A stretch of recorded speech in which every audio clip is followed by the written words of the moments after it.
চ্যানেলে স্বাগত। আজকে আলোচনা করব একাদশ শ্রেণীর ইতিহাসের তৃতীয় অধ্যায়ের পার্ট 2। এর আগে আমরা পার্ট 1টা আপলোড করেছি। আজকে আমাদের আলোচনার বিষয় হলো তৃতীয় অধ্যায়ের একটি ছোট্ট জায়গা থেকে, যেটা হলো জনপদ থেকে মহাজনপদ, অর্থাৎ এই ছোট অংশটাতে যে গুরুত্বপূর্ণ প্রশ্নগুলো আছে সেগুলো আমরা আলোচনা করব। তো চলো শুরু করা যাক। 1 নম্বর প্রশ্ন, জনপদ শব্দটি কোন দুটি শব্দ নিয়ে গঠিত ও এদের অর্থ কী? উত্তর, জনপদ শব্দটি জন ও পদ শব্দ দুটি নিয়ে গঠিত। জন শব্দের অর্থ কোম বা যার উপজাতি, আর পদ শব্দের অর্থ হল পা। 2 নম্বর প্রশ্ন, অর্থশাস্ত্র গ্রন্থটি কে লেখেন? কৌটিল্য। 3, গোত্র কি নিয়ে গঠিত ছিল? কয়েকটি পরিবার নিয়ে। 4, গ্রাম কি নিয়ে গঠিত ছিল? গোত্র নিয়ে। 5, বীজ কি নিয়ে গঠিত ছিল? কয়েকটি গ্রাম নিয়ে। 6, জন কি নিয়ে গঠিত ছিল? কয়েকটি বীজ নিয়ে।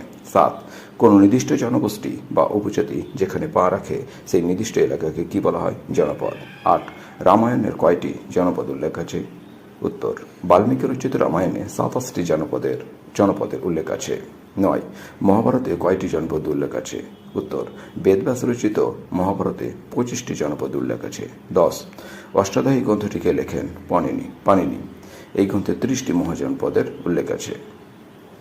11, বৌদ্ধ গ্রন্থ অঙ্গুত্র নিকায়ে কয়টি মহাজনপদ উল্লেখ আছে? 16টি।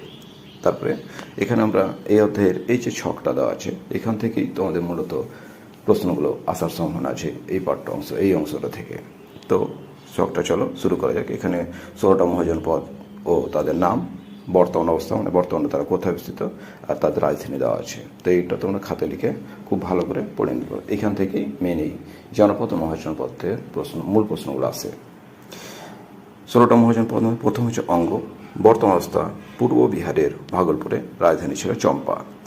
2 নম্বর মগধ, বর্তমান অবস্থান দক্ষিণ বিহারের পাটনা ও গয়ায়, প্রথমে রাজধানী ছিল রাজগৃহ, পরে পাটলিপুত্র।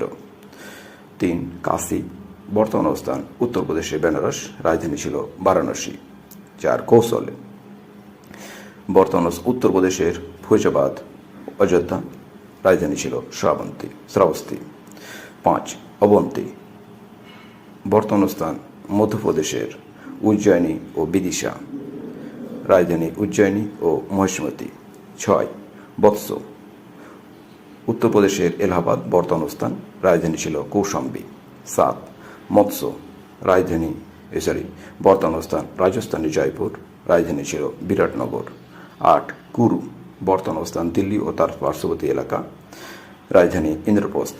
8, পাঞ্চাল, বর্তমান স্থান উত্তরপ্রদেশের রোহিলাখণ্ড, রাজধানী অহিচ্ছত্র ও কাম্পিল্য। 10, গান্ধার, বর্তমান পেশোয়ার ও রাওয়ালপিন্ডি অবস্থিত ছিল, রাজধানী ছিল তক্ষশিলা। 11, কম্বোজ, পাকিস্তানের হাজারা, বর্তমান স্থান, রাজধানী রাজপুরা। 12, সুরসেন, বর্তমান অবস্থান উত্তরপ্রদেশের মথুরা, রাজধানী মথুরা। 13, চেদি, বর্তমান স্থান মধ্যপ্রদেশের জবলপুর, রাজধানী শুক্তমতি। 14, অসমক, বর্তমান অবস্থান গোদাবরী উপত্যকা, রাজধানী পোটালি। 15, বজ্জি, বর্তমান স্থান বিহার, রাজধানী বৈশালী। 16, মল্ল, বর্তমান স্থান উত্তরপ্রদেশের গোরখপুর, রাজধানী কুশীনগর। তারপরে 13 নম্বর প্রশ্ন, প্রাচীন ভারতে মহাজনপদের সংখ্যা কয়টি ছিল? 16টি। 14, কোন মহাজনপদটি কালক্রমে সব থেকে শক্তিশালী উঠেছিল? মগধ। 15, মহাজনপদগুলি কোন শতকে গড়ে উঠেছিল? খ্রিস্টপূর্ব 6ষ্ঠ শতকে। 16, দক্ষিণ ভারতের একমাত্র মহাজনপদ কোনটি? অশোক, যেটি ভাগীরথী নদীতে অবস্থিত। 17, কোন দুটি মহাজনপদ গণতান্ত্রিক শাসন ব্যবস্থা পরিচিত ছিল? বজ্জি ও মল্ল। 18, মগধের রাজধানী কী ছিল? মগধের প্রথম রাজধানী ছিল গিরিব্রজ বা রাজগৃহ, পরবর্তীতে হয় পাটলিপুত্র। 19, মগধের রাজধানী পাটলিপুত্রে কোন 3টি নদী দ্বারা ঘেরা ছিল? গঙ্গা, সোন ও গণ্ডক নদীর দ্বারা।